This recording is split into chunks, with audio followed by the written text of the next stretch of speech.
Hi, everybody. Hey. Hi. MCU is colliding together. What is that like, having all these franchise films come together in one movie for you? It's ridiculous. It's incredible. I mean, look at that poster. It's ridiculous. It's a lot of superheroes up there. A lot of worlds colliding. Yeah.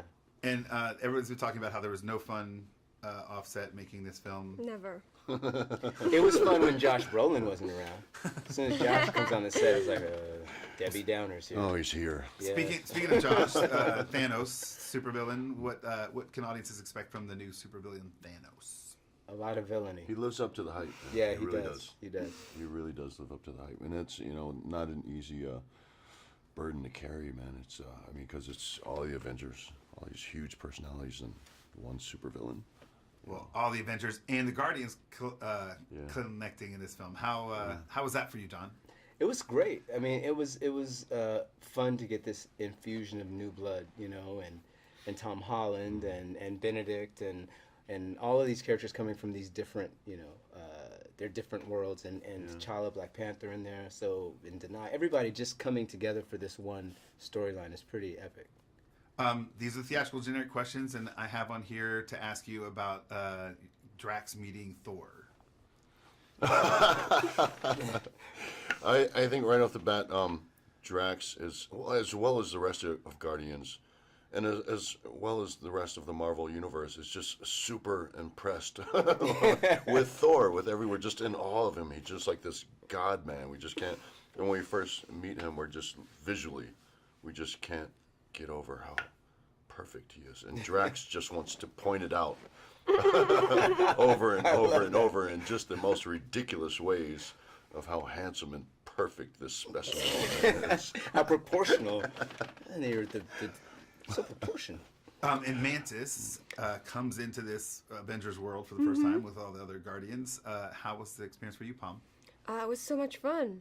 The first day of shoot, we were shooting with Robert Downey Jr., Tom Holland, Chris Hemsworth, and the Guardians, and we're just all looking at each other and just, thinking, oh, wow, this is happening. It's crazy. It was fun. It was a fun scene. Yeah, and I had to jump around. It was fun. She was on these ones. I was just like jumping. Oh, I love it. Good. And Don, where do we find your character at the beginning of this film? That's a good question. I'm not sure. I know I'm in it, and I think I'm in I'm not sure how much of it I'm in, and we don't know, but, we find him actually, coming back sort of to himself after what happened in the last film when we saw him in Civil War, and kind of having to negotiate these relationships again with these people that were kind of at odds. So it's good to have something to play and something deep that's happening as a counterpoint to all the fantastical stuff.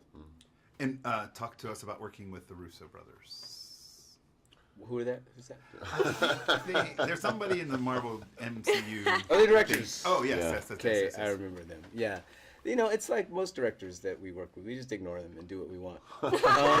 No, it was cool. It was very cool. They clearly have an understanding of this world, and they were working on it for 3 years, from the beginning to the end. And, it's just a huge undertaking, and but it's great to have, people that you can always turn to when you're kind of lost in all of this and say, where am I? Where do we come from? Where are we headed? What's the storyline? How is this connected to that? How did that reference this?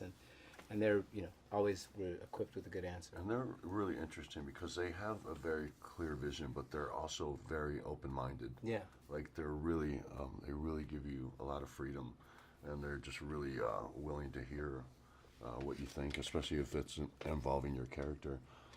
Especially with us as a group, the Guardians, they were really just willing to let us just do our thing, man. And it was great. And they're also, I love them. Everything's a conversation with them. They're not, they always come on to talk to you. They're not screaming stuff at you all the time. But it's always, and it's interesting to watch them interact with one another as well and see how their creative process works. Yeah, that's true. So I'm also supposed to ask you to boil this experience down into one word. Hopefully it's a good word. I mean, I feel like I say that all the time. It's exciting, but I feel like I'm excited about so many things about this movie. The movie. What would your word be? I hate to keep saying this, but this word keeps popping in my head, and it's a little generic, but epic. Just so epic. Epic. That was going to be my word. Sorry. Lunch. Lunch. Yeah, I'm stealing. So I stole your. You stole my word. You stole Now my, I'm stealing stole your my thing. pose. Just stealing. Epic lunch. Epic lunch. Or like marvelous. Marvelous. All right, beautiful perfect. word. Those are my Track. questions because the other last question Track. was, what do you expect the audiences to take from the Track. film? But y'all haven't seen the film. Track. This is what Trait. I'm taking from Trait. Don. What is I'm trait? stealing this. What do you think of that? I like it. Don, you okay with that? What did he say? He's gonna He's take in my that from you. pose, so whatever he said is perfect. Yeah, perfect. Yeah, whatever he Like said this. is perfect. Is that the serious pose? Yeah. Yeah. I feel like no matter what I say, they're just if I do this pose, they're gonna take me seriously. Yeah. And even if it's like the most ridiculous. Try it at the DMV. It works all the time.